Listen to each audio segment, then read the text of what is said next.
எல்லோரும் சாதியை தாண்டி சிந்திக்க கூடாது என்பது மாபெரும் சதி. நான் ஜிஎஸ்டியை பத்தி பேசக்கூடாது. எனக்கு ரோட்ல நான் வரும்போது 4 இடத்துல ரோட்ல காரை நிப்பாட்டி வரி வசூல் பண்றான், அதை பத்தி நான் பேசக்கூடாது. நான் வாங்குற மிளகால இருந்து மிளகுல இருந்து அரிசியில இருந்து பருப்புல இருந்து எல்லா பொருளுக்கும் ஜிஎஸ்டி போடுறான், அதை பத்தி பேசக்கூடாது. வரி போடுறான், அதை பத்தி பேசக்கூடாது. நான் சம்பாதிக்கிற சம்பாத்தியம் இருக்கு இல்லையா, அதுக்கு வருமான வரின்னு ஒன்று போடுறான். எத்தனை வரியை நான் கட்டுறது? வருமானத்துக்கு ஒரு வரி, நான் வாங்குற பொருளுக்கு ஒரு வரி, நான் இருக்கிற வீட்டுக்கு வரி, நான் கட்டுற கரண்ட்டுக்கு வரி, பல்வேறு வரிகளை என்னை போட்டு அமுக்கிட்டு இருக்கும்போது, என்னை போட்டு சித்திரவதை பண்ணிட்டு இருக்கும்போது, இதை பத்தி எல்லாம் என் மனம் சிந்திக்கவில்லை. என்னை சாதியை சொல்லி திட்டானதை பத்தி மட்டும்தான் நம்ம யோசிச்சுக்கிறோம். அப்போ நம்ம இந்த சாதின்றதை எடுத்துட்டோம்னு சொன்னா இந்த நாட்டில் ஒரு மாபெரும் புரட்சி உண்டாவதற்கான வாய்ப்புகள் நிறையவே இருக்கிறது.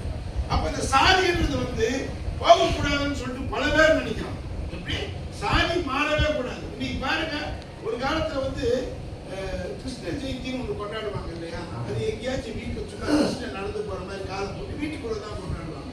இன்னைக்கு கிருஷ்ண ஜெயந்திக்கு ஊர் பூரா சோறு விளம்பரம் எழுதிக்கிட்டு இருக்காங்க. எந்த காலத்துல நான் பார்த்தேன் அப்படின்னா இருந்ததே கிடையாது.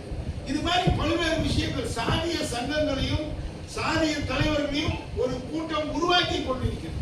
இந்த கூட்டம் உருவாக இந்தியா என்ற இந்த நாடு, தமிழ்நாடு என்ற நம் நாடு, தமிழ் பேசும் நம் மக்கள் ஒற்றுமையாக இருப்பதை குலைப்பதற்காகவே இவ்வாறு பல்வேறு சதிகள் நடந்து கொண்டிருக்கிறது.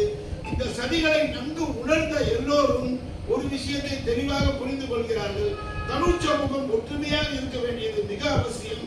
தமிழ் சமூகம் ஏன் ஒற்றுமையாக இருக்க வேண்டும் என்றால், ஒரு சாதாரண கதை தான். சின்ன வயசு சொல்லி கொடுத்துருப்பாங்க. 4 மாடு ஒன்னா மேய்ஞ்சிட்டு இருக்கும், ஒரு நரி அந்த 4ஐயும் பிரிக்கும், ஒரு சிங்கத்தை விட்டு வேட்டையாட விட்டோம். சரியா? இதே கதை தான். இந்த தமிழ் சமூகங்கள் ஒன்னா இணைஞ்சிருச்சுன்னு சொன்னா இந்த தமிழ்நாட்டுக்கு தேவையான எல்லாத்தையும் நம்ம ஒன்றிய அரசு போராடி பெற்றுக் கொள்ளலாம். அதற்கான வாய்ப்பு இங்க இருக்கா அப்படின்னு சொன்னா கிடையாது. வன்னியர் தனியா எனக்கு இடஒதுக்கீடு வேணும், அது வேணும், இது வேணும், வன்னியர் தனியா கத்திட்டு கிடக்கிறது. இந்த பக்கம் வந்தா நம்ம ஒரு பக்கம் உட்காந்து நம்ம கத்திக்கிட்டு இருக்கோம். அந்த பக்கம் என்ன பண்றாங்க, அவங்க பழைய சமூகம் அது ஒரு பக்கம் நின்று கத்திக்கிட்டு இருக்கு. ஆனா இவங்க எல்லாருமே தமிழ் பேசுகின்ற சமூகங்கள். இந்த தமிழ் பேசுகின்ற சமூகங்கள் அனைத்திற்கும் என்ன தேவையோ, எனக்கு என்ன தேவையோ அதுதான் இவருக்கும் தேவை, இவருக்கு என்ன தேவையோ அதுதான் இவருக்கும் தேவை.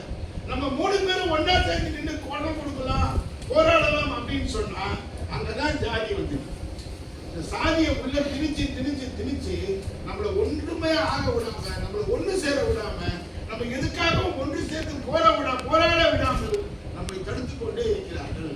சரி, இப்ப நம்ம என்ன பண்றது? சாதியை சொல்லி யார் என்ன நம்மளை பண்ணாலும் இதுக்கு நம்ம ரியாக்ட் ஆக அது பெருசா இருக்கும். ஒரு காலத்துல ஒரு பெரிய ஒருத்தர் இருந்தார். அவர் ஒரு வாத்தியர். அவர் ஒரு பள்ளிக்கூடத்துல பாடம் நடத்தும் போது பார்த்தாரு, வெளியில ஒரு சாக்கை வச்சு கொஞ்சம் பிள்ளைகளை உட்கார வச்சிருக்காங்க. அவர் பார்க்கிறாரு, என்னடா இவெல்லாம் அங்க உட்கார்ந்துருக்காங்க அப்படின்னு பார்த்தா யார் அவன் பார்த்தா அந்த ஆசிரியருக்கு ரத்த சொந்தங்கள் அவங்க எல்லாம். இந்த ஆசிரியர் ஒரு பல்லர் சமூகத்தை இன்றைக்கு நம்ம தேவேந்திர வேளாளர் சொல்றாங்க. அன்னைக்கு நம்ம பல்லர்